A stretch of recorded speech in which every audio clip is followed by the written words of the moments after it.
नमस्कार दोस्तों, स्वागत है आपका प्रयास एजू हब के इस डिजिटल मंच पे। मैं कमल बाजिया और आप मेरे साथ देख रहे हैं शिक्षक ग्रेड थर्ड टास्क आधारित टेस्ट सीरीज 1.0 के L2 के मैथ्स के क्वेश्चनों का मैं आपको सॉल्यूशन करवाऊंगा। और L2 में इस बार अपने टॉपिक था प्रोबेबिलिटी, प्रायिकता। ठीक बात है? हाँ जी, एक क्वेश्चन इसका एग्जाम में आएगा जो इस टेस्ट से कवर हो जाएगा आपके। ठीक है, हाँ जी, तो मैं सॉल्यूशन करवाता हूं आपको। प्रायिकता सबसे पहले बता देता हूं, प्रोबेबिलिटी क्या होती है। किसी घटना के घटित होने के संख्यात्मक मान या संभावना को क्या कहा जाता है? प्रायिकता कहा जाता है। प्रायिकता की डेफिनेशन क्या होती है? प्रायिकता की डेफिनेशन हो गई, इसके बाद में बात आती है प्रायिकता का सूत्र क्या होता है। किसी घटना में घटित होने के अनुकूलतम घटनाएं कितनी है और उसमें टोटल संभव परिणाम कितने हैं, वो प्रायिकता का फॉर्मूला होता है। अनुकूलतम घटना बटे कुल संभव परिणाम क्या कहलाते हैं? प्रायिकता का सूत्र कहलाता है। और प्रायिकता में ये जो घटनाएं क्या होती है, किसी भी एक्सपेरिमेंट में जितने भी टोटल रिजल्ट्स आते हैं, जितने परिणाम आते हैं, प्रत्येक परिणाम अपने आप में क्या कहलाता है दोस्तों? अपने आप में घटना कहलाता है। ओके, उनमें से अनुकूलतम घटना कितनी है वो ऊपर लिख लो, टोटल घटना नीचे लिख लो, ये प्रायिकता का सूत्र बन जाता है। ओके, नेक्स्ट कुछ बातें प्रायिकता की जो मैं साथ साथ करता रहूंगा वो इन प्रश्नों में आ जाएगी। ठीक है, तो देखो, एक थैले में कार्ड है जिन पर 2 से लेकर 11 तक की संख्या अंकित है। थैले में से एक कार्ड यादच्छ से निकाला जाता है। निकाले गए कार्ड पर एक अभाज्य संख्या होने की प्रायिकता क्या होगी? बंधु 2 से लेकर 11 तक की संख्याएं हैं, तो कुल संभावित परिणाम कितने हो जाएंगे? 2 से लेकर 11 तक, तो 11 में से एक घटा लो 10, कुल संभावित परिणाम कितने हो गए? 10 हो गया। और उनमें से एक कार्ड निकाला जाता है, तो अभाज्य संख्या होने की प्रायिकता। बंधु प्राइम नंबर कौन कौन सी होती है? 2 होती है, 3 होती है, 5 होती है, 7 होती है और 11 होती है। ये प्राइम नंबर हो गई आपके पास में 5।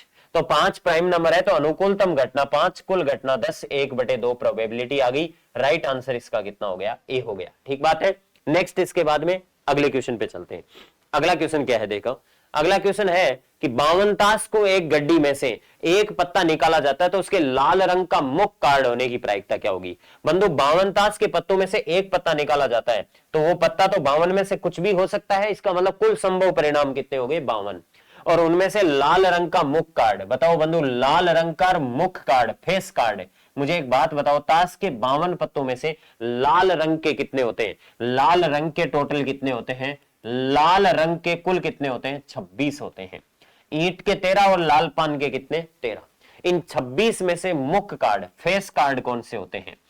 हाँ जी, मुख्य कार्ड देखो बंधु, मुख्य कार्डों में अगर मैं अकेले ईंट के पत्तों की बात कर लूं, मुख्य कार्ड 3 तो होते हैं ईंट के, 3 तो क्या होते हैं? ईंट के, और 3 होते हैं लाल पान के। किसके होते हैं? लाल पान के होते हैं। ईंट के मुख्य कार्ड 3 कौन कौन से होते हैं? गुलाम, बेगम और बादशाह, जे क्यू के। और इधर लाल पान के कौन से होते हैं? गुलाम, बेगम और बादशाह। ठीक है, जे क्यू के। तो 3 और 3 कितने हो गए? 6 मुख्य कार्ड हो गए, फेस कार्ड। ठीक है, तो 6 ऊपर लिख देंगे। इनको काटेंगे, 2 का भाग 3 बार और 2 का भाग कितनी बार? 26 बार। तो 3/26 इसका राइट आंसर आ जाएगा। लाल रंग का प्लस मुख्य कार्ड। लाल रंग के तो टोटल कितने होते हैं बंधु? 26 होते हैं, लेकिन उनमें से मुख्य कार्ड कौन कौन से होते हैं? 6 ही होते हैं। तो अनुकूलतम घटना कितनी हो गई? 6। नेक्स्ट इसके बाद में अगला क्वेश्चन क्या है दोस्तों आपका? अगला क्वेश्चन है कि राम और मोहन 2 मित्र हैं, यादृच्छिक चुने गए एक एलीप वर्ष में। एलीप वर्ष का मतलब क्या होता है? एलीप का मतलब होता है साधारण वर्ष। कौन सा होता है? साधारण वर्ष होता है। और साधारण वर्ष होता है, उसमें दिन कितने होते हैं? 365 दिन होते हैं। कितने दिन होते हैं?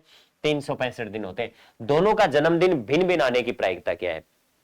देखो बंधु, दोनों का जन्मदिन समान आने की प्रायिकता क्या है? बताओ बंधु। अच्छा, अपन कुल संभव परिणामों की बात करें, कुल परिणाम, तो कुल परिणाम कितने आएंगे? कुल परिणाम आएंगे कि बंधु एक बच्चे का जन्मदिन आने की कितनी संभावना है? 1 तारीख जनवरी, 1 तारीख से लेके 31 दिसंबर तक के टोटल 365 दिन एक बच्चे के परिणाम होते हैं। 365 दिन एक के होते हैं, तो दूसरे के भी कितने होंगे? 365। इसका मतलब ये कुल संभव परिणाम आ गए। ठीक है, उनमें से समान आने की, तो जन्मदिन एक ही दिन,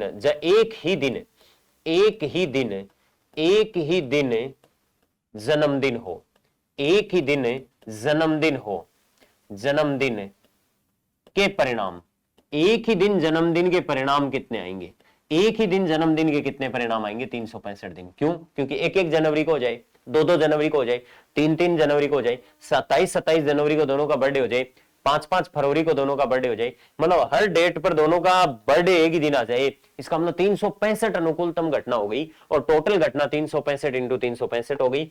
और देखो बंधु, ये प्रोबेबिलिटी थोड़ा सा मतलब अजीब लगने वाला टॉपिक सा होता है, ठीक है।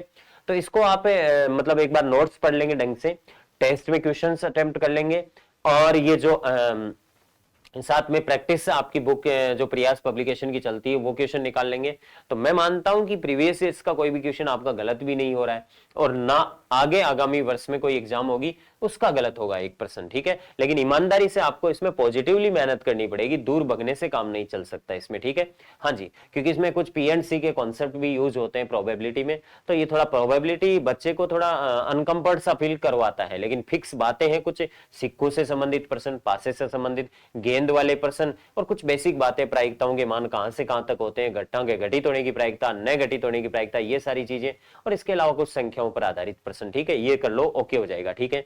हाँ जी, क्वेश्चन पड़ जाएगा आपका, बात ये। हाँ, तो जन्मदिन समान होने के लिए परिणाम कितने हो गए? 36 है। तो एक ही दिन जन्मदिन हो, इसकी प्रायिकता क्या होगी? एक ही दिन जन्मदिन हो, इसकी प्रायिकता होगी मेरे बंधु, अनुकूलतम घटना होगी 365 बटे टोटल घटना होगी 365 गुणा 365। अब 365 से 365 कट जाएगा, तो 1/365 आएगा, जन्मदिन दोनों का एक ही दिन हो। लेकिन ये प्रश्न क्या पूछना चाह रहा है? प्रश्न ये पूछना चाह रहा है कि जन्मदिन भिन्न भिन्न होने की प्रायिकता। तो जन्मदिन भिन्न भिन्न होने की प्रायिकता, जन्मदिन भिन्न भिन्न होने की प्रायिकता, तो उसके लिए आ जाएगा 1 माइनस जन्मदिन अलग अलग हो, सॉरी, जन्मदिन भिन्न भिन्न होने की प्रायिकता का मतलब है प्रायिकता जन्मदिन भिन्न भिन्न होने की, तो बराबर हो जाएगा 1 माइनस से प्रायिकता जन्मदिन एक ही दिन हो, तो 1 माइनस से 1/365, एक ही दिन आने वाले की घटा लेता हूं, तो बाकी जन्मदिन भिन्न भिन्न होने की प्रायिकता आ जाएगी। तो 365 को 1 से गुणा करोगे, 365 में से 1 घटाओगे, 364 आ जाएगा, और 364/365 इसका राइट आंसर होगा। तो ये हो जाएगा कितना? बी नंबर आंसर सही हो जाएगा, ठीक बात है। नेक्स्ट इसके बाद में अगला क्वेश्चन कि संख्याएं 12 से लेकर 71 तक के कार्डों पर लिखकर एक डिब्बे में रख दी जाती है। एक कार्ड या एक संख्या, एक कार्ड पर एक संख्या है, कोई बात नहीं है, आपने 12 से लेकर 71 तक की नंबरिंग कर दी संख्याओं पे, कार्डों पे, और एक कार्ड पर एक ही संख्या लिखी है, मतलब एक कार्ड पे 15 और 20 दोनों एक साथ नहीं है। फिर एक डिब्बे में से बिना अंदर देखे एक कार्ड निकाला जाता है, तो इस बात की क्या प्रायिकता है कि निकाले गए कार्ड पर एक ऐसी संख्या है जो अभाज्य संख्या नहीं है, अभाज्य संख्या नहीं है।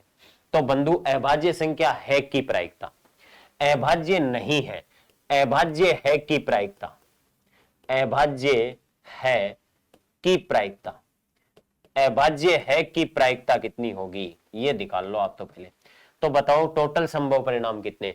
71 में से 11 घटा दो आप, तो ठीक बात है, 71 में से 11 घटा दो, क्योंकि 1 से लेके टोटल नहीं है बंधु, और 71 में से 11 घटाओगे तो मेरे बंधु कितना बचेगा आपके पास में? 60 बचेगा।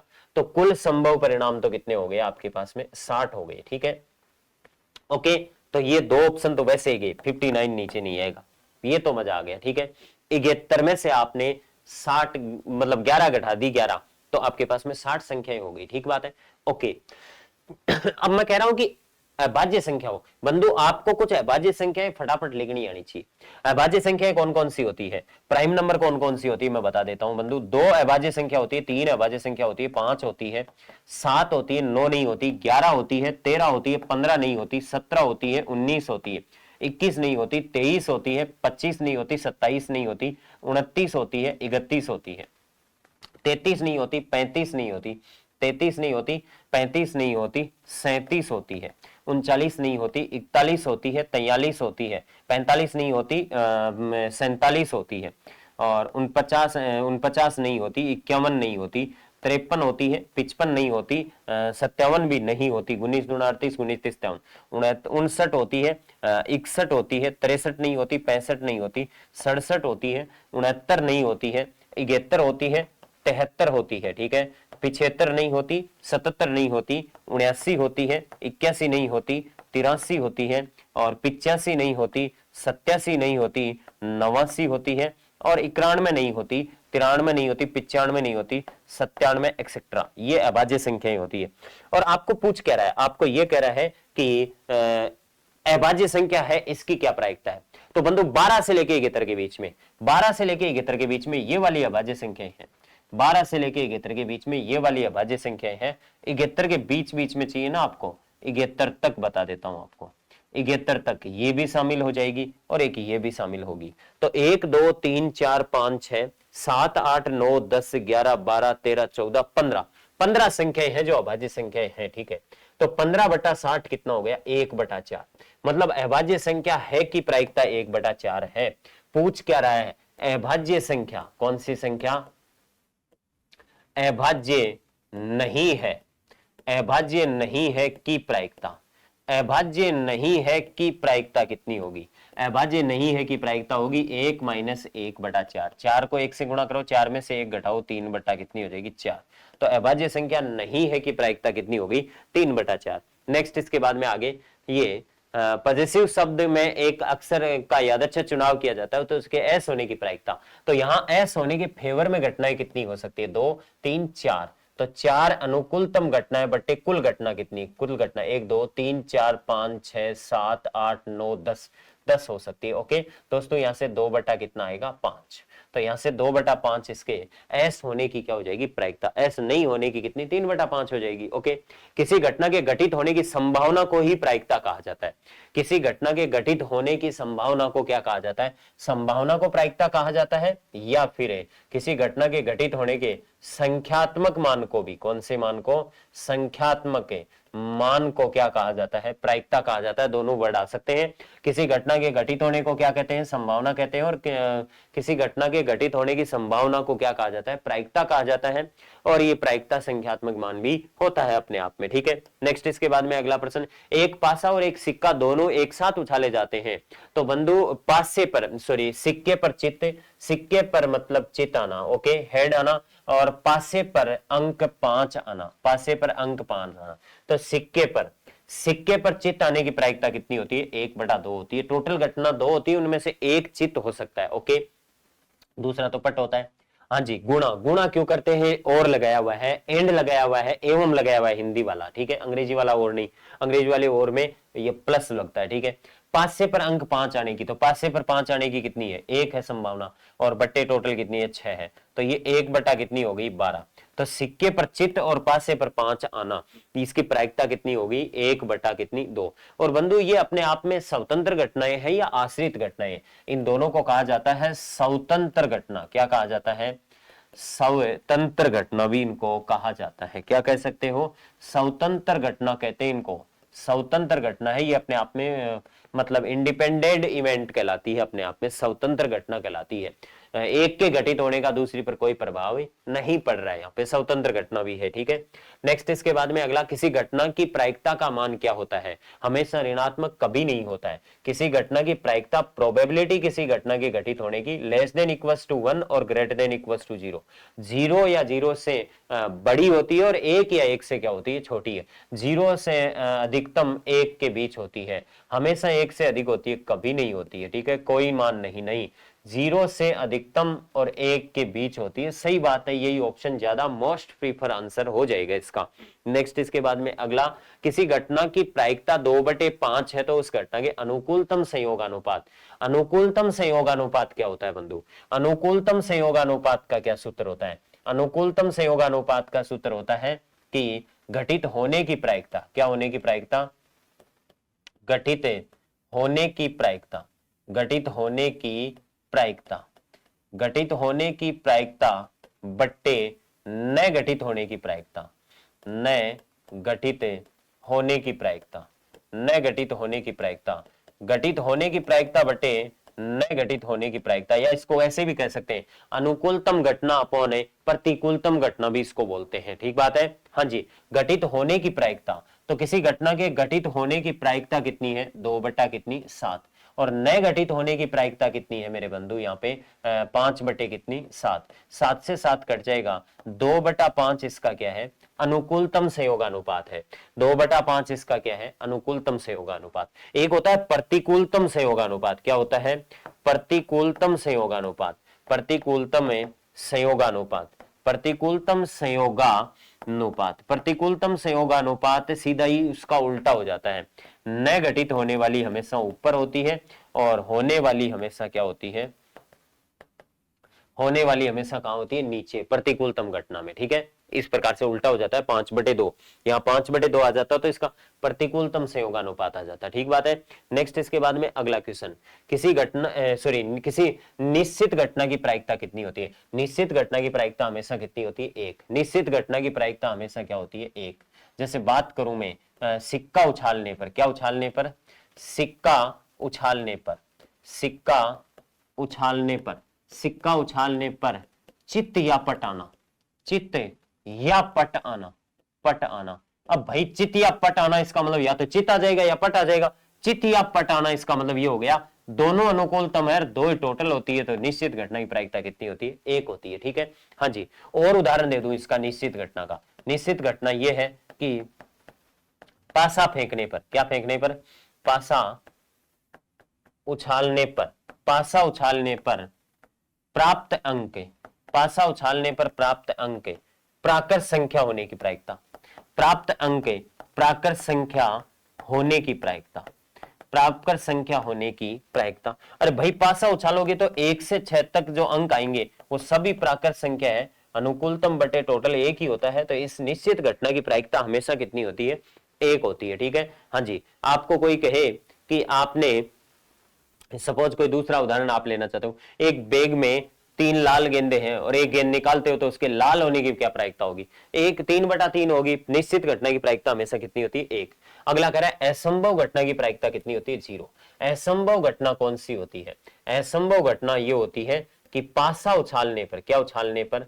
पासा उछालने पर, पासा उछालने पर उस पर, उस पर चित्त आना, चित्त आने की प्रायिकता, चित्त आने की प्रायिकता। अरे भाई पासा उछाल रहे हो उस पर चित्त कैसे आएगा? पासा उछालने पर चित्त आने की प्रायिकता, तो पासा उछालोगे तो चित्त कितने हैं? पासे पर कोई चित्त होता ही नहीं है, अनुकूलतम घटना 0 बटे टोटल कितनी? 6, तो यहां प्रायिकता कितनी होती है? 0। तो अनिश्चित घटना या असंभव घटना की प्रायिकता 0 होती है और डेफिनेट निश्चित घटना की प्रायिकता कितनी होती है? 1। 2 सिक्कों को एक साथ उछालने पर दोनों पर चित्त आने की प्रायिकता, 2 सिक्कों को एक साथ उछालने पर कुल परिणाम, 2 सिक्कों को एक साथ उछालने पर कुल परिणाम कितने होते हैं? 2 की पावर 2 बराबर कितने? 4। और ये 4 केस क्या क्या बन सकते हैं? दोनों पर हेड हेड आए, एक पर हेड दूसरे पर टेल, एक पर टेल दूसरे पर हेड, दोनों पर टेल टेल आए, ऐसे 4 संभावनाएं होती है। कह रहा है कि दोनों पर चित्त आने की प्रायिकता, तो दोनों पर चित्त आने की प्रायिकता, तो बताओ बंधु दोनों पर चित्त आने की अनुकूलतम घटना 1 है, टोटल कितनी है? 4, तो 1/4 दोनों पर चित्त आने की प्रायिकता हो जाएगी। नेक्स्ट इसके बाद में एक एलीप वर्ष का यादच्छ चुनाव किया जाता है, तो इस वर्ष में 53 रविवार होने की प्रायिकता क्या होगी? पहले बता चुका हूं बंधु एक लीप वर्ष का, लीप वर्ष की खास बात क्या होती है? लीप वर्ष में डेज कितने होते हैं? 366 होते हैं। कितने होते हैं? 366 दिन होते हैं लीप वर्ष में। लीप वर्ष होता है या असाधारण वर्ष होता है, उसमें 366 दिन होते हैं, और 366 दिनों में आप अगर 7 का भाग लगाओगे, 366 में 7 का, 7 5 35 बच गया कितना? 1। 16 में 7 दूनी 14, 52 दिन। कितने दिन? 52 दिन प्लस 2 विषम दिन। ठीक है, हाँ 7 दूनी 14, 2 क्या बच गए? विषम दिन। और 2 विषम दिन हो गए। ये विषम दिन कैसे? 52 दिन का मतलब 52 दिन गलत लिख दिया मैंने, हाँ जी, थोड़ा इसको इरेज कर लेता हूं, इसको अलग ही लिख देता हूं इधर। देखो बंधु 366 दिन होते हैं, एक प्रश्न और सोल्व हो जाएगा इससे आगे। 366 दिन होते हैं, 366 जो डेज होते हैं उनमें अगर आप 7 का भाग लगाओगे तो 52 तो सप्ताह आएंगे। कितने सप्ताह है? अभी जो भाग दिया था 52 बार प्लस 2 विषम दिन आएंगे। 2 क्या आएंगे? विषम दिन आएंगे। 52 सप्ताह का मतलब क्या होता है? कोई समझा सकता है मेरे को? हर सप्ताह में 7 दिन होते हैं और 52 सप्ताह का मतलब प्रत्येक वार, प्रत्येक वार कितनी बार आएगा? 52 बार आएगा। प्रत्येक बार 52 बार आएगा और ये 2 विषम दिन है, इनमें कोई सा भी एंडिंग हो सकता है। 2 विषम दिन है, इसकी एंडिंग कहीं पे भी हो सकती है। 2 विषम दिन है इसकी मेरे बंधु एंडिंग कहीं पे भी हो सकती है। कैसे? 2 विषम दिन है, इसकी एंडिंग सोम मंगल पे हो सकती है। किस पे हो सकती है? सोम मंगल पे हो सकती है, मंगल बुध पे हो सकती है, मंगल बुध पे हो सकती है, या बुध गुरु पे होंगी, कंटिन्यूअसली होंगे 2 बार बुध गुरु, ऐसे तो है नहीं बुधवार और गुरुवार छोड़ के शनिवार आ गया। हाँ जी, गुरु शुक्र पे एंडिंग हो सकती है। क्या क्या संभावनाएं बन रही है वो बता रहा हूं। शुक्र शनि पे एंडिंग हो सकती है। किस पर? शुक्र शनि पर एंडिंग हो सकती है। शनि रवि पर हो सकती है। शनि रवि पर एंडिंग हो सकती है। रवि सोम पर हो सकती है। किस पर हो सकती है? रवि सोम पर एंडिंग हो सकती है। ये एंडिंग कहीं पे भी हो सकती है लास्ट के 2 दिन। अब आप मुझे बताओ, सोम मंगल पे हो सकती है, मंगल बुध पे, बुध गुरु पे, गुरु शुक्र, शुक्र शनि, शनि रवि, रवि सोम, किसी पे भी। सोम मंगल तो हो गया, ठीक है। तो कितनी संभावनाएं है टोटल? तो ये कह रहा है 53 रविवार होने की। मेरे बंधु, प्रत्येक बार 52 बार आएगा, इसका मतलब 52 रविवार तो है ही। 53वें रविवार के लिए फेवर में घटनाएं कितनी है, अनुकूलतम घटना कितनी है? 53वें रविवार के लिए देखो, एक तो ये रही अनुकूलतम घटना, ये रही, और एक देखो ये रही रविवार के लिए। 53वां रविवार या तो यहां या यहां, मतलब अनुकूलतम घटना या तो ये घटित होगी, या ये होगी, या ये होगी, या ये होगी, या ये होगी, या ये होगी, या ये होगी। मतलब टोटल कितनी हो गई? 1 2 3 4 5 6 7, कुल घटना 7 हो गई। लेकिन फेवर में कितनी है? नीचे वाली 2 घटना घटित हो जाए तो 53 रविवार हो जाए, बाकी हमें क्या लेना देना। तो 53 रविवार होने की प्रायिकता कितनी होगी? 2/7। सीधा सीधा प्रश्न भी आया हुआ है। 2 घटनाएं अपवर्जी घटनाएं होती है। देखो बंधु, घटनाओं में आपको क्या क्या याद रखना है। सबसे पहले निश्चित घटना की प्रायिकता हमेशा 1 होती है, उदाहरण समझा दिया। अनिश्चित घटना की प्रायिकता 0 होती है, उदाहरण समझा दिया। तीसरी घटना आती है बंधु स्वतंत्र घटना, समझा दी थी मैंने। एक घटना के घटित होने का दूसरी घटना पर कोई प्रभाव न पड़े, उदाहरण भी पढ़ा था, वो उदाहरण चित्त आना और पासे पर 5 आना स्वतंत्र घटना है। आश्रित घटना कौन सी होती है? आश्रित घटना वो होती है बंधु, ऐसी घटनाएं जिसमें एक के घटित होने का दूसरे पर प्रभाव पड़े। जैसे 52 पत्तों में से 2 पत्ते बिना प्रतिस्थापन किए निकाले जाते हैं, तो पहले के मुख्य का, पहले के इक्का और दूसरे के हुक्म का होने की प्रायिकता। तो पहली बार तो संभावना होती है टोटल अनुकूल 4/52, ठीक है। लेकिन दूसरी बार दूसरा पत्ता निकलेगा तो 52 नहीं, संभावना 51 बचेगी। और अगर वो इक्का निकल चुका है तो पहले इक्का होने की और दूसरे हुक्म का होने की, तो दूसरा पत्ता हुक्म का हो तो इक्का अगर हुक्म का निकल गया तो संभावना कितनी बची है पीछे? फिर 13 बची है या 12 बची? 12 ही बची है, एक पत्ता हुक्म का निकल गया। तो ये डिपेंड करता है कि पहला क्या निकला है, उसको आश्रित घटना बोलते हैं। अपवर्जी घटना कौन सी होती है? ऐसी घटनाएं होती है जिनमें जो एक साथ घटित ना हो सके। अपवर्जी घटना ऐसी होती है जो एक साथ घटित नहीं हो सकते। ए और बी दोनों घटित हो सकती है, ए और बी दोनों घटित हो सकती है, घटित हो सकती है, लेकिन दोनों एक साथ घटित नहीं हो सकती। ऑप्शन पकड़ना पड़ेगा। यदि ए घटित होती है तो बी घटित नहीं हो सकती। बिल्कुल सही बात है, एक साथ घटित नहीं होती। ए और बी एक ही समय पर घटित हो सकती है। अरे एक साथ तो घटित होती नहीं है। ए और बी घटित होने की प्रायिकता समान होती है, उनको तो संप्रायिक घटना बोलते हैं। क्या बोलते हैं? संप्रायिक घटना बोलते हैं। संप्रायिक घटना बोलते हैं जिनकी प्रायिकता सेम होती है, ठीक है। हाँ जी, ए घटित होती है तो बी घटित नहीं होती। ये स्टेटमेंट मेरे को सही लगा, ठीक है। क्यों? क्योंकि ये एक साथ घटित होती नहीं है। एक घटित हो जाएगी तो दूसरी घटित नहीं होगी, दोनों एक साथ घटित नहीं होती, इनको अपवर्जी घटना बोलते हैं। कैसे समझाओ? थोड़ा सा समझाता हूं। पासा उछालने पर इसको समझाता हूं, ठीक है। सॉरी, सिक्का उछालने पर, सिक्का उछालने पर, क्या उछालने पर? सिक्का उछालने पर चित्त या पट आना, चित्त या पट आना, चित्त या पट आने की दोनों घटनाएं, चित्त या पट आने की दोनों घटनाएं एक साथ घटित नहीं होगी, एक साथ घटित नहीं होगी, एक साथ घटित नहीं होगी। जैसे कि चित्त आ गया तो पट नहीं आएगा, पासा उछाल दिया आपने। या फिर पट आ गया तो चित्त नहीं आएगा। पट आ गया तो क्या नहीं आएगा? चित्त नहीं आएगा। चित्त आ गया तो पट नहीं आएगा, और पट आ गया तो चित्त नहीं आएगा।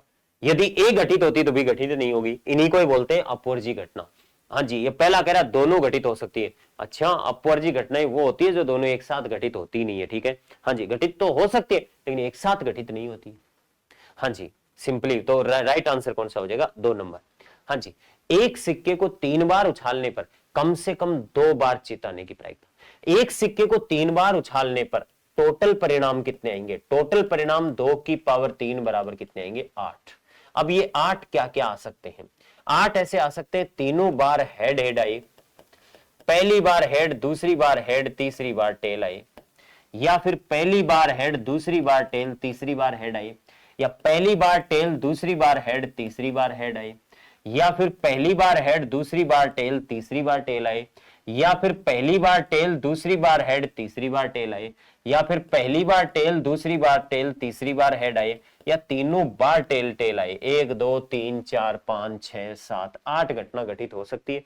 कह रहा है एक सिक्के को 3 बार उछालने पर कम से कम 2 बार चित आने की प्रायिकता, कम से कम 2 चित तो होनी चाहिए। कम से कम 2 चित का मतलब हेड, हाँ जी, कम से कम 2 चित चलेगा, ये भी चलेगा, ये भी चलेगा, ये भी चलेगा, 2 चित तो कम से कम होने ही चाहिए, ये कोई से नहीं चलेंगे। तो अनुकूलतम घटना तो कितनी हो गई 4, और टोटल घटना कितनी हो गई 8।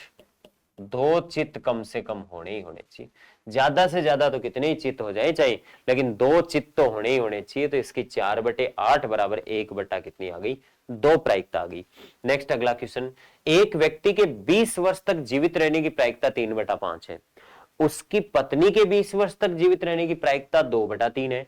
इस बात की प्रायिकता कि उनमें से कम एक 20 वर्ष तक जीवित रहे, मतलब कहने का मतलब है कम से कम एक जीवित रहे, अर्थात इसका मतलब ये हुआ कि पति तो जीवित रहे लेकिन पत्नी ना रहे। ओके, या का मतलब होता है प्लस, पति जीवित ना रहे लेकिन पत्नी जीवित रहे। दूसरा केस, कम से कम एक जीवित होना चाहिए, दोनों नहीं जाने चाहिए। तो या तो पति जीवित पत्नी गई, पति जीवित नहीं रहा पत्नी रह गई, या फिर तीसरा केस आता है कम से कम एक तो जीवित होना ही होना चाहिए। अगर दोनों ही जीवित हो गए मतलब ये केस बन गया। इसका मतलब 3 केस आते हैं, पति जीवित पत्नी ना जीवित, पति ना जीवित पत्नी जीवित, और दोनों ही जीवित। कम से कम एक तो जीवित रहे, ज्यादा तो दोनों भी रह सकते हैं। ओके, दोनों नहीं जाने चाहिए, ठीक है। हाँ जी, पति के जीवित रहने की प्रायिकता कितनी है 3/5, और पत्नी के न रहने की प्रायिकता, पत्नी के रहने की प्रायिकता कितनी है 2/3, तो न रहने की कितनी होगी 1/3। ओके, प्लस का चिन्ह। हाँ जी, पति जीवित ना रहे, पति के जीवित रहने की 3/5 है, तो ना जीवित रहने की कितनी होगी 2/5, और पत्नी के जीवित रहने की प्रायिकता साफ साफ दे रखी है 2/3।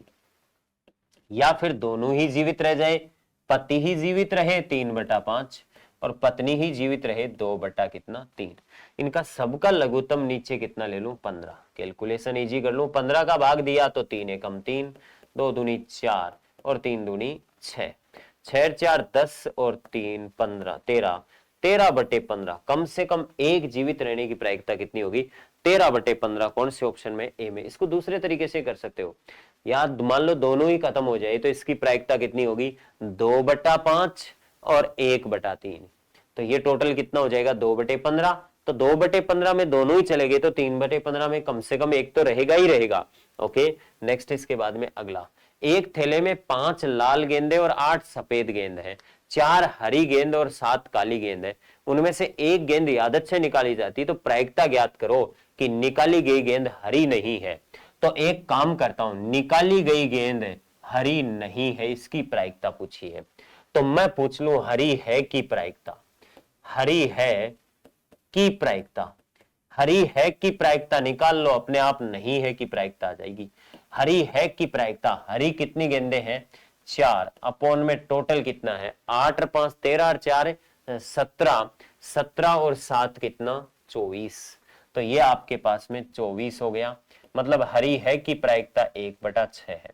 हरी है की प्रायिकता 1/6 है, तो नहीं है की प्रायिकता 1 - 1/6, या फिर 6 कम 6 में से 1 5/6।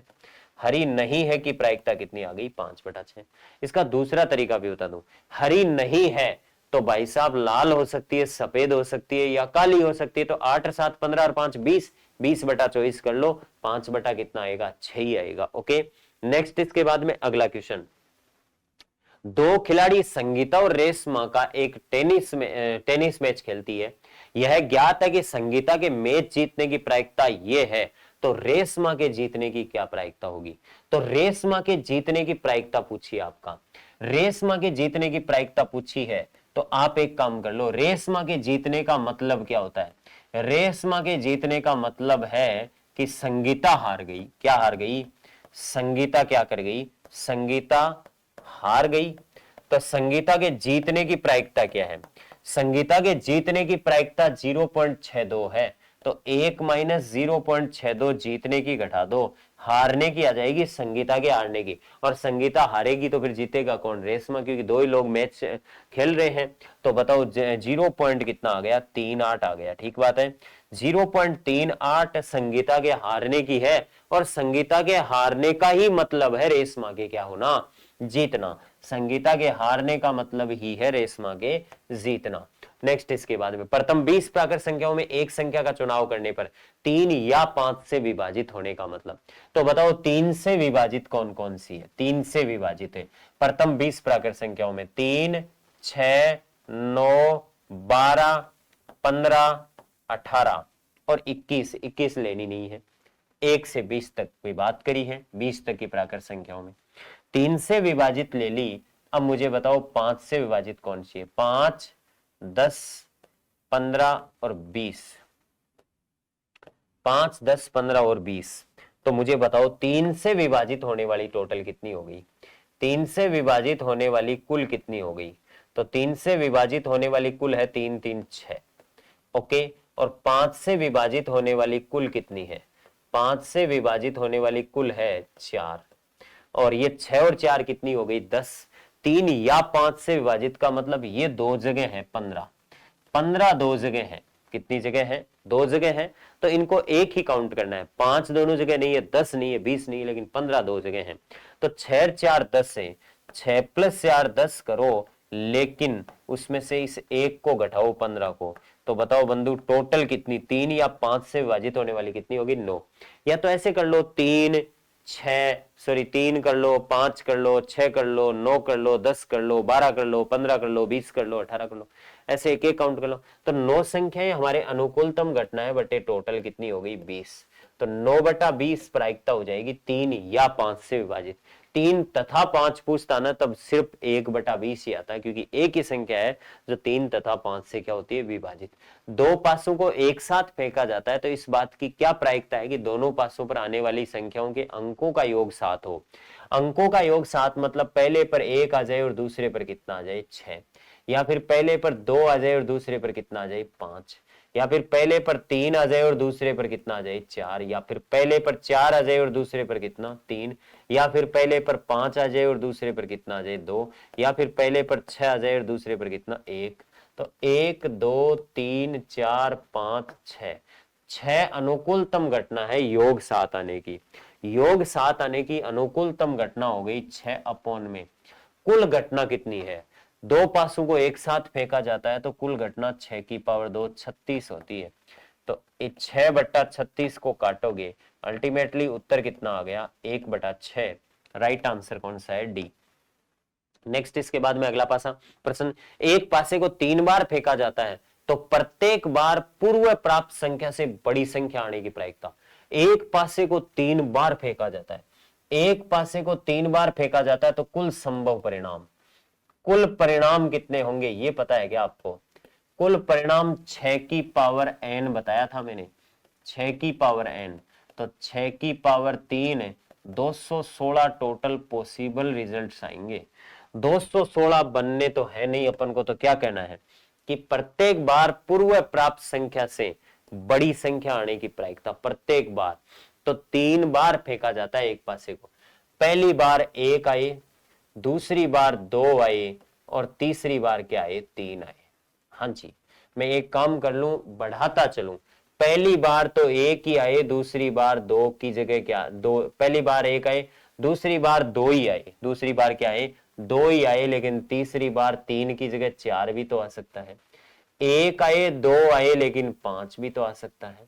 अरे 1 आए, 2 आए, लेकिन 6 भी तो आ सकता है। ओके, 1 आए, 2 आए, 7 की संभावना नहीं है। फिर इसके बाद में अगली अगली बात करूं, 1 आए, 2 आए, सब हो गए। 1 आए और फिर मान लो 3 आए और फिर 4 आए। 1 आए, 3 आए और फिर 5 आए। ठीक है, ऐसे ही काउंट करने पड़ेंगे। 1 आए, 3 आए और 6 आए। पहली बार एक पासे को 3 बार फेंका जाता है तो पूर्व प्राप्त संख्या से बड़ी संख्या प्राप्त हर बार, प्रत्येक बार। ये लो, हाँ जी, 1 आए मेरे बंधु, फिर उसके बाद में 3 आया, 4 आया और 5 आया। 1 आए, 4 आए और 6 आए। ठीक बात है, हाँ जी। फिर इसके बाद में अगली घटना, 1 आए, 4 आए, 5 आ गया, 6 आ गया। 1, 5 और कितना आ जाए, 6 आ जाए। ऐसी घटना घटित हो सकती है। अब इसके बाद में और आगे चलता हूं मैं, देखना एक ही एक क्यों आए, इधर भी तो बढ़ सकता है यार। इधर 2 आए और उधर 3 आए और ये 4 आए। 2, 3, 4 कभी नहीं आया, तो 2 आए, 3 आए, 5 आए। 2 आए, 3 आए, 6 आए। 2 की बात छोड़ो, अब आगे बढ़ाओ। 2 आए, 4 आए और 5 आए। धीरे धीरे कम हो जाएंगे। 2 आए, 4 आए और 6 आए। हर बार बड़ी आ रही है, हाँ जी। आगे 2 आए, 4 आए और 5 आ गए, 6 आ गए। और फिर 2 आए, 5 आए और 6 आए। 2 का काम निपट गया। 3 आए, 4 आए और 5 आए। 3 आए, 4 आए और 6 आए। हर बार बड़ी आ रही है, ठीक है, हाँ जी। इस प्रकार से 3 आए, 4 आए, कुछ नहीं सकता। 3 आए, 5 आए और 6 आए। अब कम हो जाएंगे धीरे धीरे अपने आप, हाँ जी। 3 आए, 5 आए और 7 तो आ नहीं सकता। 3 आए, 6 आए भी नहीं हो सकता। तो 4 आए, 5 आए और 6 आए। 4 आए, 5 आए और कुछ आ नहीं सकता 6 से बड़ा। 4 की जगह 5 आए, 6 आए, तो फिर आगे आ ही नहीं सकता। 5 आए, 6 आए, आगे 6 से बड़ा थोड़ी आएगा। इसका मतलब ये टोटल संभव परिणाम आएंगे। 1, 2, 3, 4, 5, 6, 7, 8, 9, 10, 11, 12, 13, 14, 15, 16, 17, 18, 19, 20। ये 20 ऐसे हैं जो अनुकूलतम घटना है। 20 अनुकूलतम घटना है, टोटल 216 है। लो भाई, 4 का भाग 5 बार, 4 पंजो 20, 4 चौके 16, 5/54 कौन सा ऑप्शन है? डी ऑप्शन है। ये कुछ क्वेश्चन मैंने कॉम्प्लिकेटेड देने की कोशिश की है, हाँ जी, कोई दिक्कत नहीं है। देखो इधर देखो, किसी प्रायिकता को किसी इसकी प्रायिकता की यादृच्छिक रूप से चुने गए एक ऐसे वर्ष जो अधिवर्ष न हो, लीप वर्ष न हो। अधिवर्ष न हो इसका मतलब कैसा हो? साधारण हो, साधारण हो, सामान्य हो या एलीप हो। एक ही बात है, लीप का कर लिया, एलीप हो तो इसमें दिन कितने होते हैं? 365 दिन ही होते हैं इसमें। और 365 में वही बात, 365 में 7 का भाग दोगे तो 52 सप्ताह तो आएंगे ही आएंगे। और 52 सप्ताह का मतलब प्रत्येक वार 52 बार आएगा और एक विषम दिन बचेगा, मतलब उस दिन को कोई वार ऐसा होगा जो आ सकता है 53वीं बार। और वो दिन मान लो सोमवार हो जाए, वो दिन मान लो मंगलवार हो जाए, वो दिन मान लो बुधवार हो जाए, और वो दिन मान लो गुरु, दो चांसेस तो है नहीं गुरु, वो मान लो शुक्र हो जाए, और वो मान लो शनि हो जाए, और वो मान लो रविवार हो जाए। तो टोटल 1, 2, 3, 4, 5, 6, 7 संभावना है कोई सा वार 53वीं बार आए, क्योंकि 52 बार तो आएंगे ही आएंगे। 53वीं बार के 7 दावेदार हैं, 7 में से 53 रविवार होने, रविवार का तो एक ही है, तो 1/7 है। 53 रविवार होने की प्रायिकता आ जाएगी, या 53 सोमवार, एक ही बात है सब में, हाँ जी।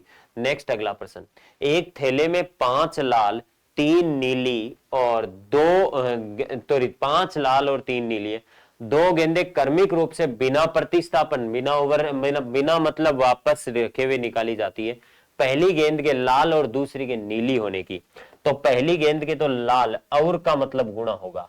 पहली के लाल की प्रायिकता निकाल लेता हूं, और का मतलब होगा गुणा, और का मतलब क्या होगा? गुणा। और दूसरी के नीली होने की प्रायिकता, बस तो और क्या करना है। तो पहली के लाल होने की प्रायिकता, तो पहली के लाल होने की प्रायिकता 5 लाल है, तो 5 बटे टोटल कितनी है? 8। 5 अनुकूलतम घटना है, टोटल 8 में से कोई सी भी आ सकती है।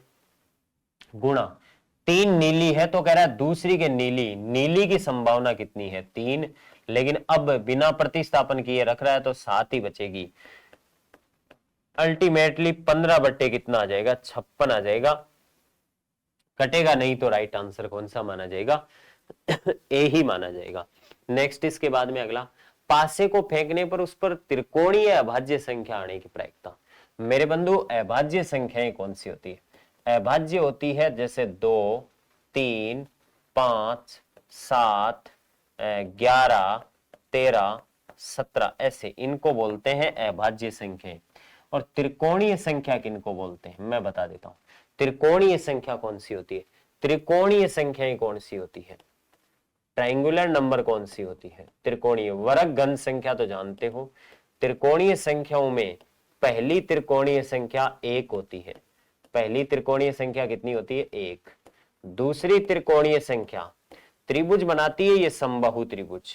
दूसरी त्रिकोणीय संख्या होती है 2 बिंदी पर 1 बिंदी, ये समबाहु त्रिभुज बन गया 3। तीसरी त्रिकोणीय संख्या क्या होती है? तीसरी होती है 3 बिंदी पर आएगी 2 बिंदी पर 1 बिंदी, 3 2 5 और 1 कितनी? 6। चौथी त्रिकोणीय संख्या क्या आएगी? 4 बिंदी पर आएगी 3 बिंदी और 3 बिंदी पर 2 बिंदी पर 1 बिंदी, 4 3 7 8 9 और 1 10, चौथी त्रिकोणीय संख्या। पांचवी त्रिकोणीय संख्या कितनी आएगी? 5 पर 4 पर 3 पर 2 पर 1, टोटल कितनी होगी? 15। ये ट्रायंगुलर नंबर है।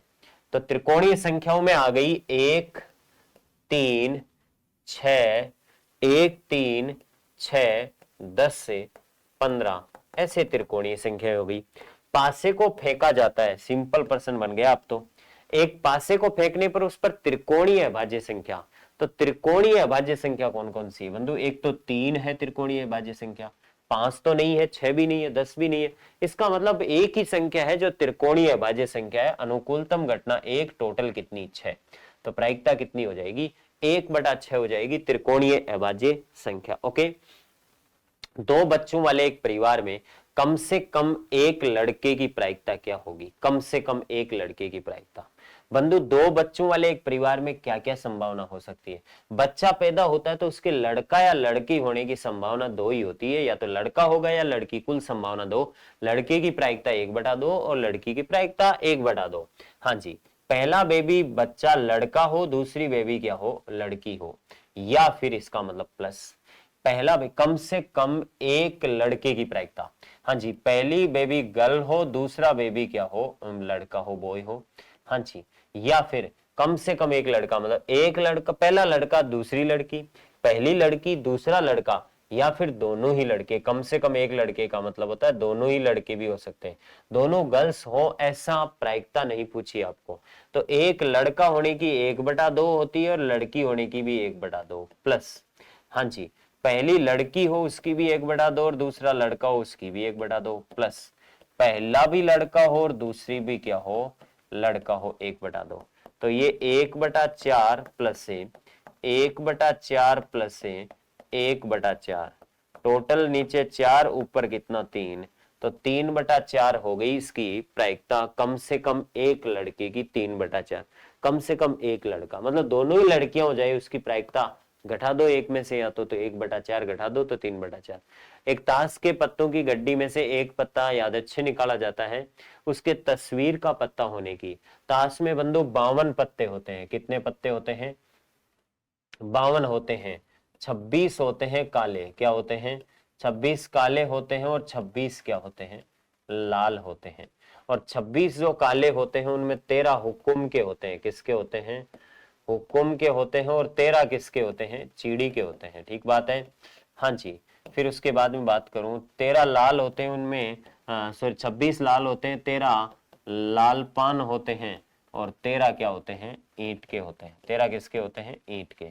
अब बात यह आती है कि तस्वीर वाले पत्ते, तस्वीर वाले पत्ते, तस्वीर या फेस कार्ड, तस्वीर या फेस कार्ड, फेस कार्ड कितने होते हैं? देखो लाल पान में 3 होते हैं, गुलाम बेगम बादशाह। लाल पान में 3 होते हैं, गुलाम बेगम बादशाह। तो 3 लाल पान में, 3 ईंट में, 3 चीड़ी में, 3 हुक्म में, 3 चौके 12 होते हैं। इनको दरबारी पत्ते भी कहा जाता है। क्या कहा जाता है? दरबारी पत्ते भी कहा जाता है, क्योंकि दरबार में गुलाम बेगम बादशाह वगैरह रहते थे। तो बताओ बंधु 12 अनुकूलतम घटना है। ओके, अनुकूलतम तस्वीर वाला पत्ता बट्टे टोटल कितने हैं, टोटल तो 52 पत्ते हैं, तो 4 का भाग 3 बार और 4 का भाग 13 बार, तो 3/13 राइट आंसर होगा। वो कौन से ऑप्शन में, बी ऑप्शन में। तस्वीर वाले पत्ते कितने होते हैं, 12 होते हैं। ओके, नेक्स्ट इसके बाद में अगला प्रश्न, एक थैले में 3 लाल 2 नीली और 1 हरी गेंद है, यादृच्छिक रूप से निकाली गई जाती है, उसे वापस रख दिया जाता है, फिर एक और गेंद निकाली जाती है, दोनों गेंदों के अलग अलग रंग के होने की प्रायिकता, दोनों गेंदों के अलग अलग रंग के होने की प्रायिकता निकालनी है आपको। तो बंधु पहली लाल हो जाए, पहली मान लो लाल हो जाए, पहली लाल और दूसरी, पहली लाल दूसरी अन्य, अन्य कोई सी भी हो जाए, ठीक है, या फिर या का मतलब प्लस का लगता है यहाँ पे चिन्ह, ठीक है। ओके, हाँ जी, फिर मैं कहता हूं पहली लाल क्यों हो जाए, पहली नीली हो जाए, पहली क्या हो जाए, नीली, और बाकी दूसरी, दूसरी जो है, दूसरी अन्य कोई सी भी हो जाए, अन्य कोई सी भी हो जाए। ऐसी ही घटना क्यों घटित हो, अगला कह रहा है पहली हरी हो जाए, पहली गेंद क्या हो जाए, पहली हरी गेंद हो जाए, और दूसरी जो है वो अन्य कोई सी भी हो जाए, अन्य कोई सी भी हो जाए दूसरी, ठीक है, हाँ जी, इस टाइप से केस बन जाए। तो बताओ बंधु, पहली लाल हो इसकी क्या प्रायिकता है, 3 लाल है तो 3 बटा टोटल कितनी है, टोटल है 3 2 5 और 1 कितनी 6, तो 3/6 हो गई। दूसरी कोई भी हो जाए, मतलब नीली या फिर हरी, तो वो भी 3 है, 3 बटा कितनी 6, सॉरी, फिर वापस रख दिया जाता है तो 6 ही बचेगी वापस ही, तो ठीक है, फिर प्लस का चिन्ह, पहली नीली हो जाए तो 2/6, और दूसरी कुछ भी हो जाए, कुछ भी हो जाए मतलब 4 बटे लाल या हरी, लाल या हरी का मतलब 4/6, हाँ जी, पहली हरी हो जाए तो 1/6, और बाकी कुछ भी हो जाए तो 5/6, दो कुछ, दो में से कुछ भी हो जाए अन्य में से, चाहे लाल हो चाहे नीली हो, तो ये हो गया 9/36, और वो हो गया 8/36, और वो हो गया 5/36, 36 सबका कॉमन ले लिया, 9 और 8 17, और 5 कितना हो गया 22/36 को काटोगे 2 का भाग 11/18, राइट आंसर इसका कौन सा होगा, डी हो जाएगा 11/18।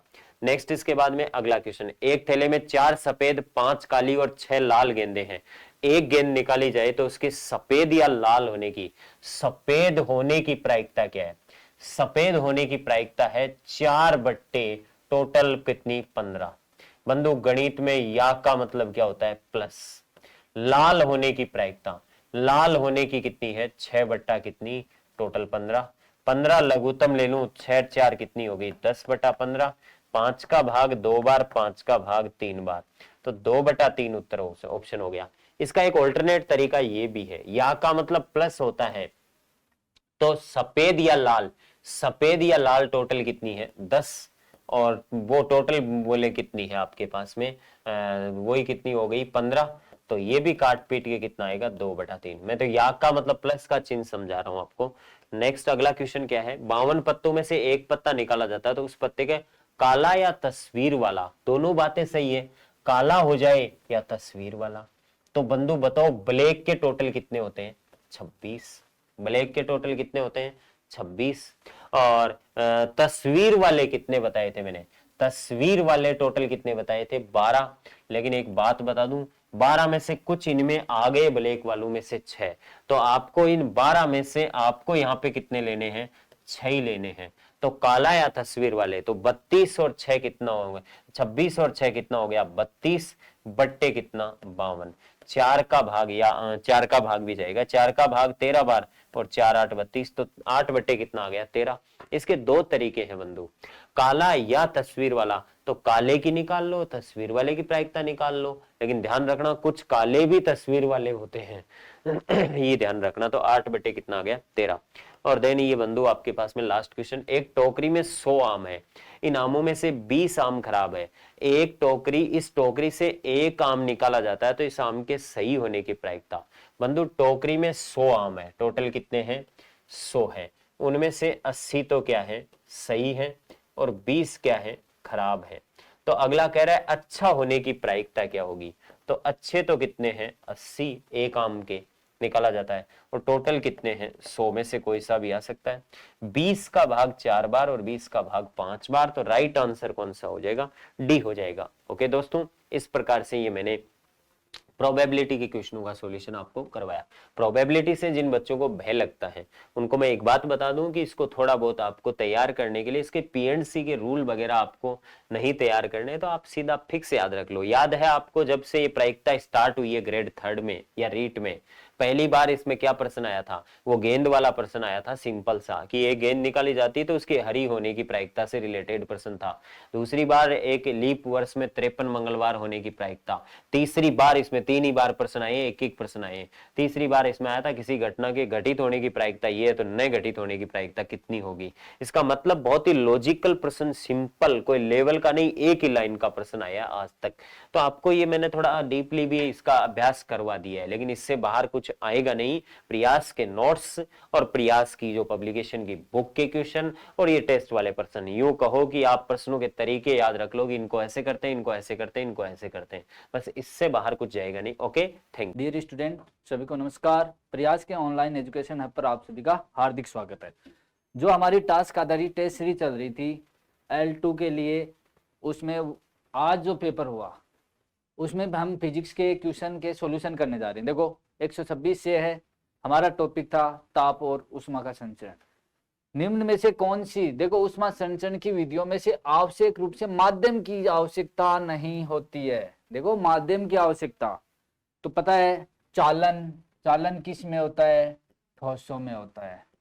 चालन सामान्यतः ठोसों में होता है, तो ठोसों में जब उष्मा का संचरण होता है तो माध्यम की जरूरत होती है। संवहन होता है आपका सामान्यतः तरल एवं क्या होता है, द्रव में। क्या होता है, तरल एवं गैस में, क्या एक ही हो गया, गैसों में। किस में होता है, गैसों में। तो इसमें भी क्या है, माध्यम की जरूरत पड़ती है। विकिरण क्या है, विकिरण है, विकिरण क्या होते हैं, माध्यम की जरूरत नहीं होती है। विकिरण सूर्य से जैसे प्रकाश आता है पृथ्वी पर गर्म होते हैं, तो क्या है, माध्यम की जरूरत नहीं पड़ती है। विद्युत चुंबकीय तरंगें होती हैं जो निर्वात में भी क्या गमन कर सकती हैं, तो क्या है, विकिरण क्या होता है, विकिरण इसमें सही आंसर है। क्या है, इसमें विकिरण सही आंसर है। अगला देखिए, किसी पदार्थ का तापमान 27 डिग्री सेंटीग्रेड से बढ़ जाता है तो केल्विन स्केल पर कितनी वृद्धि होती है। देखो सेंटीग्रेड स्केल होती है वो 0 से लेकर 100 डिग्री तक, सेंटीग्रेड स्केल जो पैमाना होता है वो। केल्विन होता है 273 से लेकर 373 केल्विन पैमाना चलता है। अब देखो जैसे ही डिग्री सेंटीग्रेड में एक डिग्री सेंटीग्रेड बढ़ता है, उसी तरह क्या है, केल्विन में भी क्या है, 1 केल्विन बढ़ जाता है। जितने डिग्री सेंटीग्रेड में टेम्परेचर बढ़ता है केल्विन में उतना ही बढ़ता है, क्योंकि 0 से लेकर 100 डिग्री सेंटीग्रेड आपका सेंटीग्रेड में चलता है। 100 ही इसमें कॉलम होते हैं और 100 ही उसमें कॉलम होते हैं।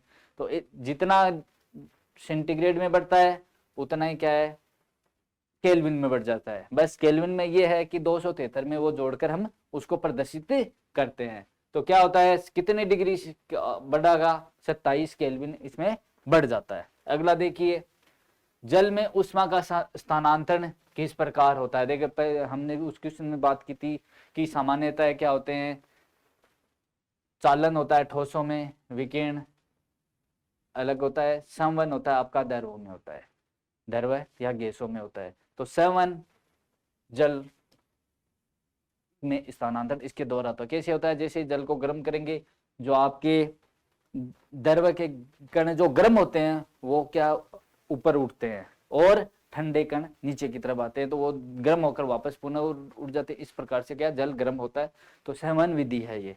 अगला देखिए, प्राकृतिक संवहन ताप प्रवणता और उष्मा संचरण की दिशा किधर होती है।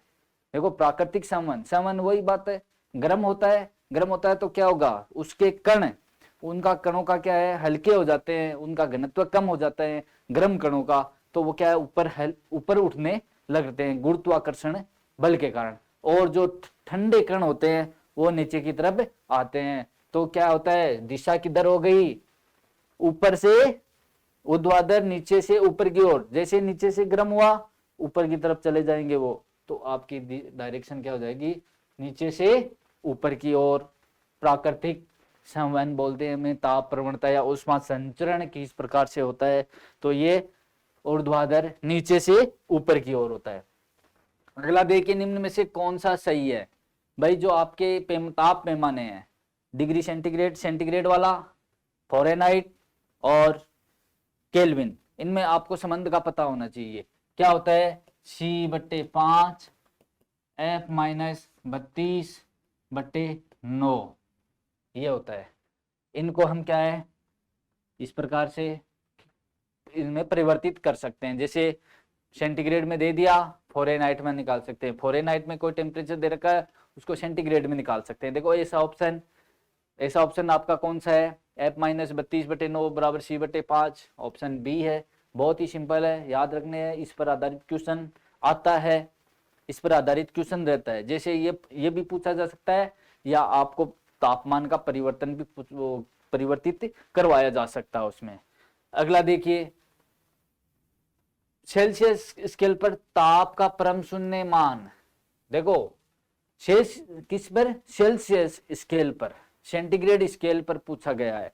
तो क्या होता है, वैसे क्या होता है, केल्विन में तो 0 केल्विन होता है, 0 केल्विन जिसे बोलते हैं परम ताप। परम ताप या परम ताप क्या होता है, शून्य, परम शून्य ताप। परम शून्य ताप क्या बोलते हैं इसको, परम शून्य ताप बोलते हैं, परम शून्य ताप। यही अगर सेंटीग्रेड की बात करेंगे, किसमें, सेंटीग्रेड की बात करेंगे, क्या जाएगा, -273.15 डिग्री सेंटीग्रेड होता है। ये होता है केल्विन में। आपको पता है 0 केल्विन पर चला जाएगा तो -273 तो वैसे ही होगी, और 0.15 केल्विन, वो एक्चुअली मान कितना होता है, वो 273.15 केल्विन होता है, जो किसके बराबर होता है, 0 डिग्री सेंटीग्रेड के बराबर हम मानते हैं वो। तो क्या है, अगर परम शून्य ताप 0 केल्विन पर है तो सेंटीग्रेड में वो ऑटोमेटिक ये चीज माइनस में चली जाएगी। तो आपका ऑप्शन नंबर डी आ गया। अगला देखिए, इनमें से कौन सा उष्मा का मात्रक नहीं है। उष्मा का मात्रक, देखो उष्मा का मात्रक, उष्मा को कैलोरी में मापते हैं, सही बात है। किलो कैलोरी में मापते हैं, सही बात है। उष्मा को जूल, ये भी मात्रक होता है। डिग्री सेंटीग्रेड से या सेल्सियस, ये किसका होता है, ये होता है ताप का। तापमान को मापते हैं, किसको, तापमान को मापते हैं। तो आपका क्या होगा, नहीं है पूछा मात्रक, तो डिग्री सेंटीग्रेड या सेल्सियस इसका आंसर है। अगला देखिए, 1 किलो कैलोरी उष्मा का मान कितना होता है। देखो एक आपसे पूछा है किलो कैलोरी, आपको याद रखना है, सीधी सी बात है। कितना होता है, ये होता है 4186 जूल।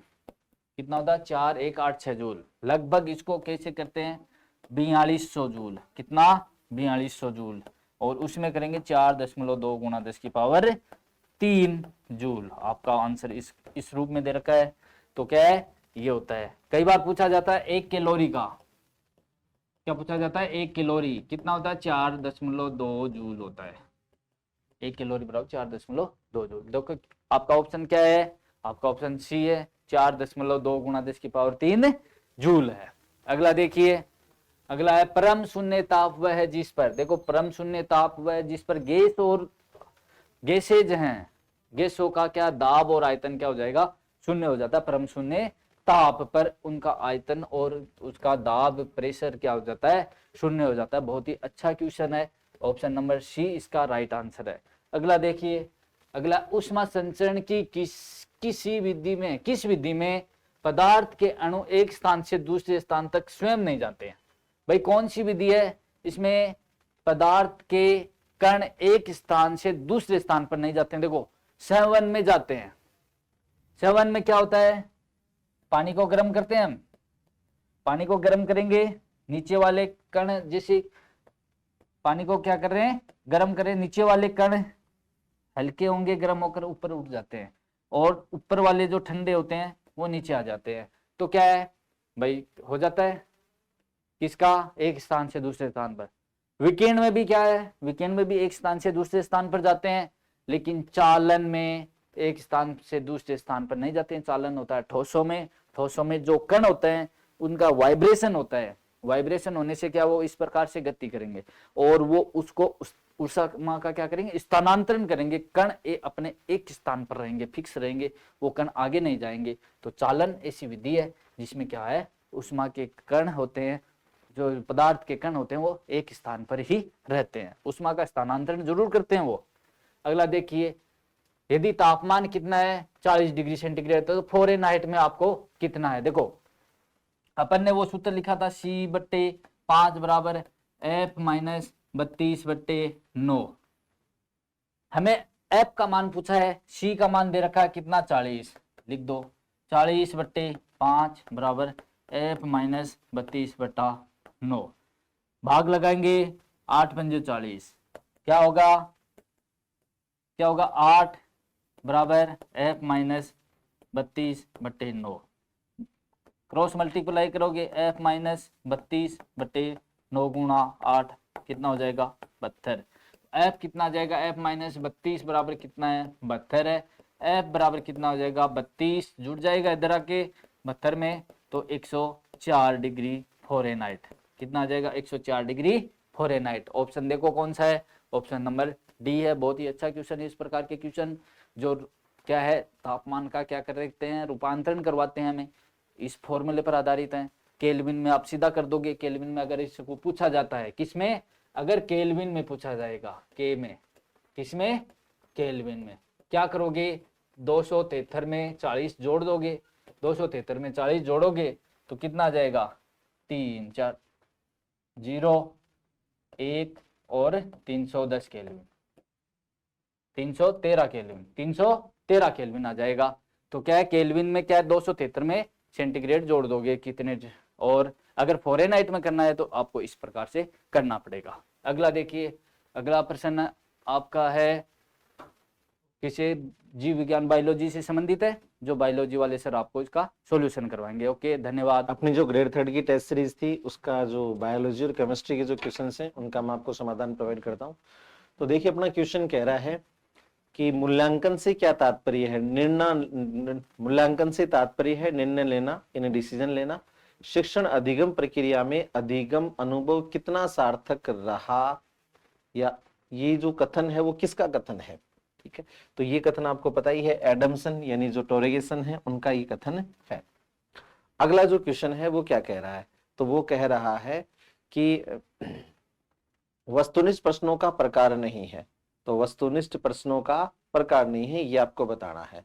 तो आपको पता है कि वस्तुनिष्ठ प्रश्न जो होते हैं वो एकांतर प्रत्युत्तर में होते हैं, मिलान प्रश्न भी होते हैं, वर्गीकरण प्रश्न भी होते हैं, लेकिन सादृश्य अनुभव प्रश्न ये भी होते हैं। प्रायोगिक प्रश्न जो होते हैं वो वस्तुनिष्ठ नहीं हो सकते, और निबंधात्मक प्रश्न भी वस्तुनिष्ठ नहीं हो सकते। ये जो दोनों प्रश्न है ये वस्तुनिष्ठ नहीं हो सकते, मतलब ऑब्जेक्टिव नहीं हो सकते।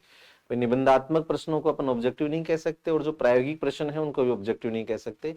तो 5 और 6 नहीं है, 5 और 6 नहीं, मतलब आपका जो ऑप्शन डी है वो आपका सही उत्तर है। अगला जो क्वेश्चन है वो क्या कह रहा है, मूल्यांकन की गुणात्मक प्रविधियों में शामिल नहीं है। तो पोर्टफोलियो गुणात्मक प्रविधियों में शामिल है, निर्धारण मापनी ये भी शामिल है, इंटरव्यू भी शामिल है। कौन शामिल नहीं है, लिखित परीक्षण जो है वो मूल्यांकन की गुणात्मक प्रविष्टियों में शामिल नहीं है। अगला जो प्रश्न है वो क्या कह रहा है, वो कह रहा है किसी प्रश्न पत्र में प्रश्नों की संख्या को यदि दुगनी कर दिया जाए ताकि प्रत्येक प्रश्न बालकों के सभी पक्षों का प्रतिनिधित्व कर सके, आदर्श मूल्यांकन की किस विशेषता। तो आपको पता है कि प्रश्नों की संख्या दुगनी की जा रही है ताकि मूल्यांकन जो है वो और ज्यादा व्यापक तरीके से हो सकते, और ज्यादा विस्तृत तरीके से हो सके। तो ये जो आएगा ये मूल्यांकन की व्यापकता को दर्शाएगा। वैधता, विश्वसनीयता और वस्तुनिष्ठता का इससे कोई संबंध नहीं है। प्रश्नों की संख्या दुगनी करेंगे तो मूल्यांकन की व्यापकता बढ़ेगी। अगला जो प्रश्न है 115 का, वो कह रहा है कि मूल्यांकन की विशेषता से के बाद संबंधित कौन सा कथन गलत है। यानी जो दिए गए ऑप्शन में मूल्यांकन की विशेषताएं दी गई हैं, तो मूल्यांकन सतत प्रक्रिया के साथ निरुद्देश्य प्रक्रिया है, ये बात तो गलत है, क्योंकि मूल्यांकन जो है उसका तो कोई ना कोई उद्देश्य होता है, उद्देश्य प्रक्रिया है। तो पहला कथन ही गलत हो गया, बाकी के जो कथन है वो सारे सही है। अगला जो प्रश्न है वो क्या कह रहा है, वो ये कह रहा है कि ये एक रिएक्शन है, जल का अपघटन है H3O प्लस से OH माइनस। इसमें जल क्या है, तो जल आपको पता है इस अभिक्रिया के अंदर दुर्बल अम्ल और दुर्बल क्षार दोनों का काम करता है। दुर्बल अम्ल का काम भी करता है और दुर्बल क्षार का काम भी करता है। अगला क्वेश्चन कह रहा है कि पालक, आंवला और कच्चे अंगूर, पालक, आंवला और कच्चे अंगूर में कौन कौन से अम्ल पाए जाते हैं, इनके बारे में हमें बताना है। तो हमें पता है कि पालक में ऑक्जेलिक अम्ल होता है, इसीलिए डॉक्टर कहता है कि पालक, टमाटर के बीज, मिर्च के बीज नहीं खाने चाहिए क्योंकि इनमें ऑक्जेलिक अम्ल होता है जो पथरी बनाता है। आंवला में आपको पता है आंवला विटामिन सी का सबसे अच्छा स्रोत है, यानी एस्कॉर्बिक अम्ल होता है। और कच्चे अंगूर में टार्ट्रिक एसिड होता है। तो देखिए oxalic, ascorbic, tartaric, oxalic, ascorbic, tartaric. तो oxalic, ascorbic, tartaric, option B जो है वो आपका सही उत्तर बनता है। अगला जो क्वेश्चन है वो क्या कह रहा है, वो ये कह रहा है कि पानी में अम्ल का घोल बनाने का तरीका क्या है। तो पानी में अम्ल मिलाना है, याद रखना अम्ल में पानी नहीं मिलाना, पानी में अम्ल मिलाना है, एक साथ मिलाना है। इससे कोई पहले पानी लेना है फिर उसमें अम्ल मिलाना है, ठीक है। अगला जो प्रक्रिया है वो क्या है, क्वेश्चन क्या है, एक घोल जो है वो हल्दी का एक घोल हल्दी सूचक रंग पीले से लाल में बदल देता है। तो आपको पता है पीले से लाल में कौन बदलेगा, अम्ल सॉरी क्षार बदलेंगे। तो इसका मतलब घोल जो है वो क्षारीय है। हल्दी जो है वो क्षारीय घोल में लाल रंग दर्शाती है। कौन सा अम्ल क्षार सूचक है, कौन अम्ल क्षार सूचक है, ये हमें बताना है 120 के प्रश्न में। तो हमें पता है अभी पिछले क्वेश्चन में पढ़ा था कि हल्दी जो है वो अम्ल क्षार का सूचक है। हल्दी है, लिटमस पेपर है, अजवाइन है, ठीक है, जो मेथिल ऑरेंज है, ये सारे के सारे अम्ल क्षार सूचक हैं। अगला जो प्रश्न है वो कह रहा है कि क्रिस्टलन का जल कौन से यौगिक में नहीं गिरे। तो आपको पता है नीला थोता का जो फॉर्मूला होता है वो CuSO4 इंटू 5H2 है। अब 5H2 है मतलब क्रिस्टलन का जल है। धावन सोडा आपको पहले से पता है Na2CO3 और 10H2 है मतलब इसमें भी क्रिस्टलन का जल है। बैंकी जिप्सम जो होता है, जिप्सम का जो फॉर्मूला होता है वो आपको पता ही है कि जिप्सम का फॉर्मूला होता है CaSO4 कैल्शियम सल्फेट और 2 जल के अणु। हाँ, बेकिंग सोडा जो होता है इसमें क्रिस्टलन का जल नहीं होता, इसका फॉर्मूला होता है NaSCO3 सोडियम बाइकार्बोनेट। तो इसमें कोई भी क्रिस्टलन का जल नहीं है, बाकी तीनों ऑप्शन में क्रिस्टलन का जल है। तो बेकिंग सोडा जो होगा वो आपका सही उत्तर है। सामान्यतः काम में लिए जाने वाले टूथपेस्ट की प्रकृति कैसी होती है। तो टूथपेस्ट जो होते हैं वो क्षारीय होते हैं, हालांकि ये दुर्बल क्षारीय होते हैं। गोल्ड को घोलने के लिए निम्नलिखित में से किसका उपयोग किया जाता है। तो वैसे ये जो तीनों अम्ल हैं ये प्रबल अम्ल हैं, गोल्ड के साथ रिएक्शन करेंगे, लेकिन गोल्ड को घोलने के लिए, सोना चांदी को घोलने के लिए एक्वा रेजिया, जिसको अपन अम्ल राज भी कहते हैं, इसका उपयोग किया जाता है। कई बार आप गाँव में सुनते हो ना कि सोने की सफाई करने वाला सोने को घोल के ले गया, तो वो एक्वा रेजिया रखते हैं। एक्वा रेजिया क्या होता है, एक्वा रेजिया होता है HCl प्लस HNO3 का मिश्रण, इसको अम्ल राज भी कहते हैं। अगला प्रश्न है कॉलम 1 को कॉलम 2 के साथ सुमेलित करना है। तो लैक्टिक एसिड आपको पता है डेयरी प्रोडक्ट में यानी छाछ, दूध, दही में पाया जाता है। 1 में 4 मतलब पहला और तीसरा ऑप्शन डिलीट हो गए। एसिटिक अम्ल आपको पता है, एसिटिक अम्ल के 5 से 10% विलयन को जल कहते हैं, यानी 2 के अंदर 3, 2 के अंदर 3 मतलब ये ऑप्शन भी डिलीट हो गया, तो एक ही बचा अपने पास। अब मैं बाकी को और मिला देता हूँ। ऑक्जेलिक अम्ल आपको पता भी बताया था, पालक में, मिर्च के बीज में और टमाटर के बीज में। सिट्रिक एसिड जो होता है, सिट्रस फल कहा जाता है नींबू ओरिजिन के फलों को, तो ये मैच हो गया। अगला जो प्रश्न है वो कह रहा है कि कॉलम 1 और कॉलम 2 में जो फॉर्मूले दिए गए उनके साथ मैच करना है। तो प्लास्टर ऑफ पेरिस जो होता है वो कैल्शियम सल्फेट और हाफ जल का अणु होता है। जिप्सम जो होता है वो कैल्शियम सल्फेट और 2 जल के अणु होते हैं। ब्लीचिंग पाउडर जो होता है वो कैल्शियम हाइपोक्लोरेट होता है, ये रहा, या कैल्शियम ऑक्सीक्लोरेट भी कह सकते हैं। भुजा हुआ चूना जो होता है वो कैल्शियम हाइड्रोक्साइड होता है। तो देखिए क्या हो गया, 2 3 4 1, 2 3 4 1, सी ऑप्शन जो है वो आपका सही उत्तर है। कौन सी उष्मा संचरण की विधि में आवश्यक रूप से माध्यम की आवश्यकता नहीं होती है। तो आपको पता है माध्यम की आवश्यकता किसमें नहीं होती है, विकिरण विधि में, क्योंकि विकिरण विधि जो है इसमें उष्मा का संचरण होता है विद्युत चुंबकीय विकिरणों के द्वारा, और ये उष्मा संचरण की सबसे तेज विधि है। ये आपके फिजिक्स के प्रश्न आ गए। हाँ, फिजिक्स वाले सर आपको उनका सॉल्यूशन प्रोवाइड करेंगे। हाँ भाई, कौन सा हार्मोन है जो बच्चे के जन्म के बाद दूध की बनने की प्रक्रिया को उत्तेजित करता है? तो आपको दूध के निर्माण में 3 हार्मोन याद रखने हैं, एक तो HPL, एक प्रोलैक्टिन और एक ऑक्सीटोसिन।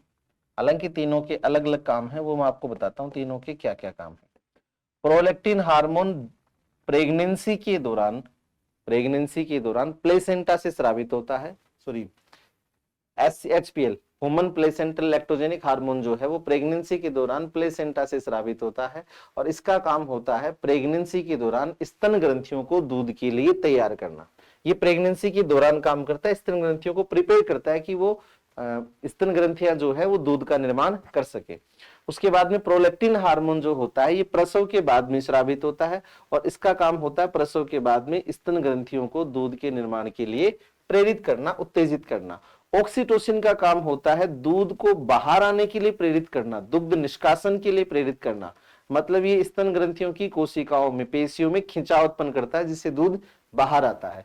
तो यहां पर पूछ रहा है प्रसव के बाद में दूध के निर्माण की प्रक्रिया को उत्तेजित करेगा प्रोलैक्टिन हार्मोन।